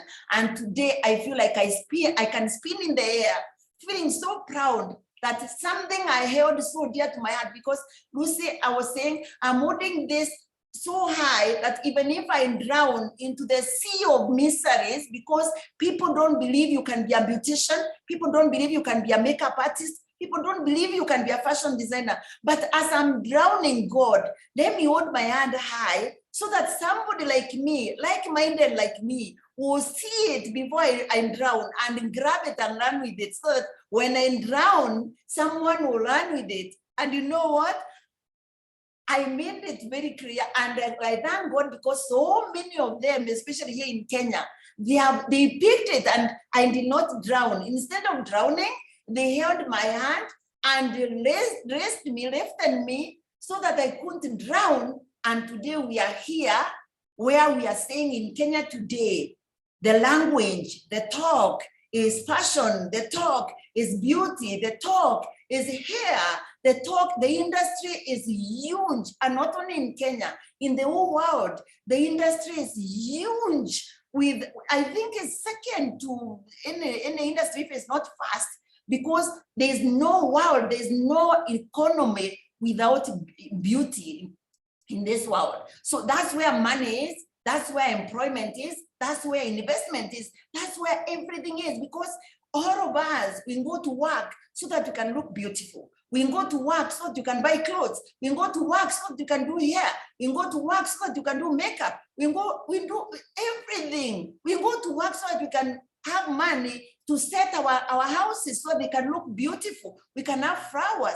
We can have curtains, beautiful curtains. That is the work of fashion designers. That is the work of beauticians. That's the work of makeup artists and hair technicians. And that's the industry. That's the space we are in. That's a space we are celebrating today. Lucy, you needed to call us to tell us to spin in the air, because we are so happy that we have broken the bias. We have broken the bias and said, look, if you people don't believe we own the world and we own you at Lamson, try us. And all the fashion designers and beauticians and hair technicians say only for 1 day, not 2 days. We don't have to go on strike only 2 days. Only 1 day we say, nobody should wear anything fashion, nobody should wear anything done by beautician or hair technician, and go to work. We'll meet you in the evening. And that day, all the presidents of this world will be humbled and to come to us and beg us and ask, what do you want? Let us have the conversation. That's my beauty, and that's what I like, and that's why I feel in the beauty and fashion world, we have broken the bias. For the ladies and gentlemen who are here, who are not here in Fortes, especially in East Africa, it was so bad, it was pathetic that you couldn't say that that's what you do. But we thank God that we are where we are now, and we are very happy. How did I break the barrier, Lucy? When you're talking about modeling. Not be heard. I want to interject, Alice, and just say that the spa and wellness industry, there's a comment in the chat which says it is a multi-billion-dollar business. It is a multi-billion-dollar business. I would love to know about your succession plan, Alice, because here we've mentioned just a handful of the businesses where you have broken the barriers and the bias in your many firsts. Now, for the sustainability of business, and that is the buzzword today, what is it that you have put in place as we come to the end of our session today? What have you put in place to ensure that your business is sustainable? As you put that hand up, that even if you were ever to drown in anything, that you still have whatever it is matters, Alice's vision and business stays alive. Talk to us about your succession plans. Thank you, Lucy. This is another very interesting topic. I like talking to parents about this because, as you know, our business is a family business, and that's another area for another day. But just to scratch on the top, I would want to say that when I started this school, and I continued with it, one thing struck me. A friend of mine who is a very rich being here in the country, one day as I was sharing with him, he told me his children were not doing very well, and because of that, he wants to sell everything and put the money in the account, and then when we put it that everybody will be getting monthly every month until they die, because he sees he can't leave anything to them because they are not responsible. And that struck me. And I went back, I looked at inside myself and I asked myself, what about me? What will happen to this institution I built with my blood and my soul and my everything? Will it die with me? And one day, as I was wondering what to do, one of my children, he was going to school. She was going to school, and she asked the father for some money, and the father gave her what was enough.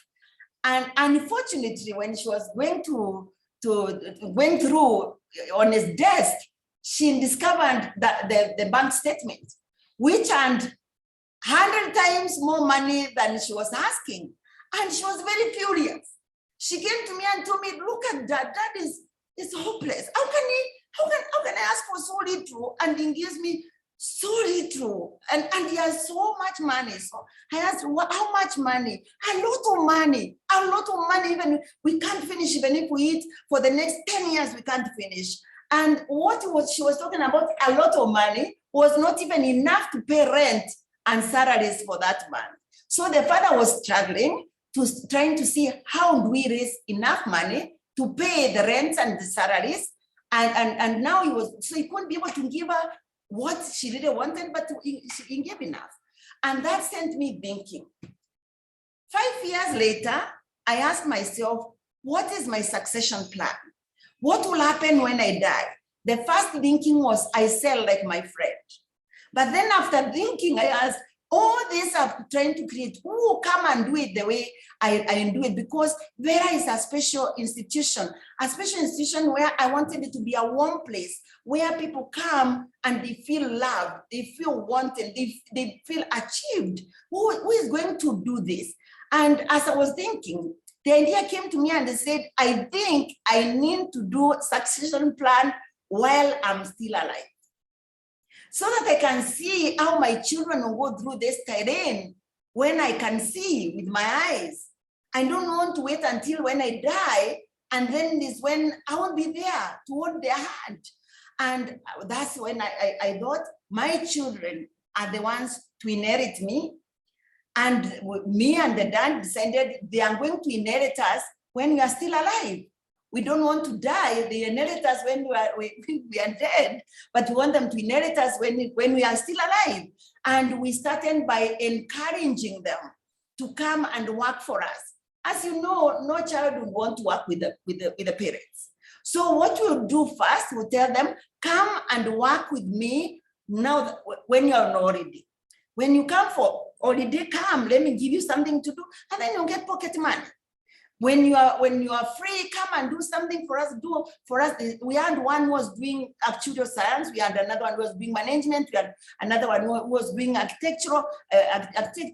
We had another one who was doing hospitality. All of them at the university. And we'll tell them, why don't you come when you are free? Come and do something. What we wanted them to come and love the place, so that instead of you telling them, come and work for me here, we wanted them to come and become our friends. So we brought them in as our friends to come and help us. So we started by saying, come and help. Not, why are you not coming to work here? But it's, come and help me here. And we became so vulnerable that we are not able to do it. I don't even know how to do it. I can't even do it. Please come and help. And you know, when you do that, they feel you are low. Now you are looking up to them for help. They come in and they open their hearts to you. And that's what happened. So we had one of our daughters, the second one, the third one, and the fourth one. We have 4 great children who are today working with us. And you know what happened, Lucy? I don't have to do the succession plan now, because each one of them knows their work, and they wake up in the morning to come to work, and they get salary like any other, just like me. And what you have done is putting structures in the business such that each one of them knows what we are. So we are able to tighten the belts when it's time to tighten the belts, and loosen the belts when it's time to loosen the belts, all of us as a family. And what we do, we have all given, because they found us following structures of respecting. When you get money, pay the salaries, pay the rent, pay the overheads, and then you can now think of what to do with the balance. You know, our children, when they came in, what they decided to do? Now they went further and said, pay salaries, pay rent, pay the overheads, and what remains, pick very little, save the rest. You understand? So in even savings which we did now they started saving. And you see how we did that? We did that by inviting them to our business like our friends, and pretending we are so vulnerable, we are not able to quit, don't even know how to quit, this come and then they came in and loved the business, and they loved doing it. Because I'll tell each and everyone, even your children, the one you think they can't work with you, the one you think they can't listen, the one you think they can't take care of money, the one you think they can't take care of business, please give them a chance. They can. Only Thank you.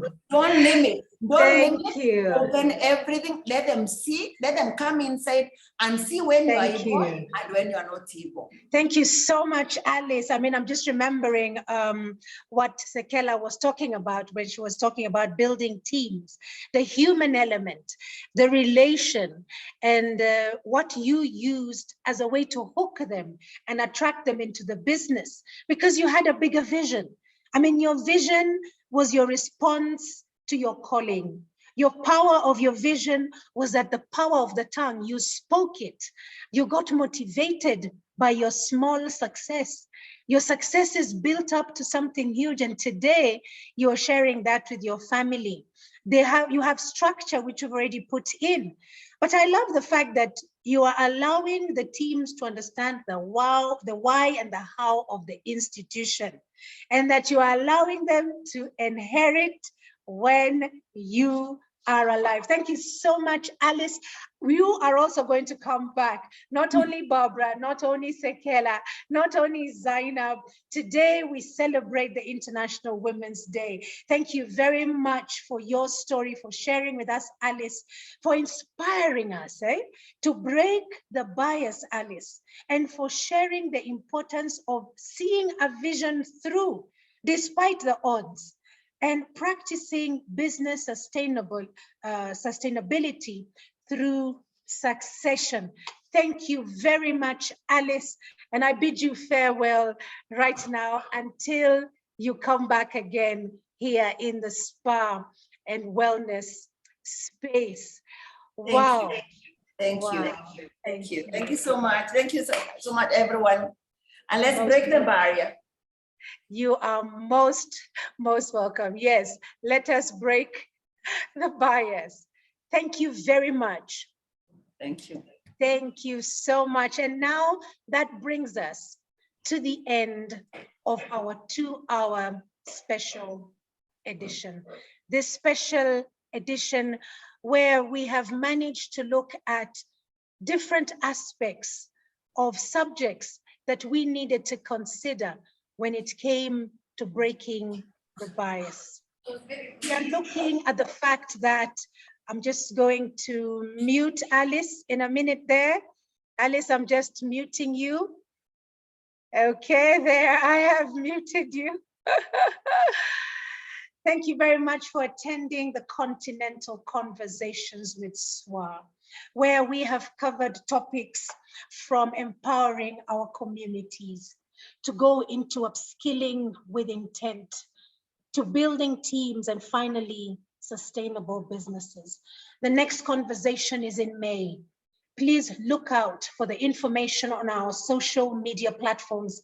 Until then, let us continue to seek for gender equality today, for a sustainable tomorrow, by courageously breaking the bias. And I say, goodbye. Let us break the bias.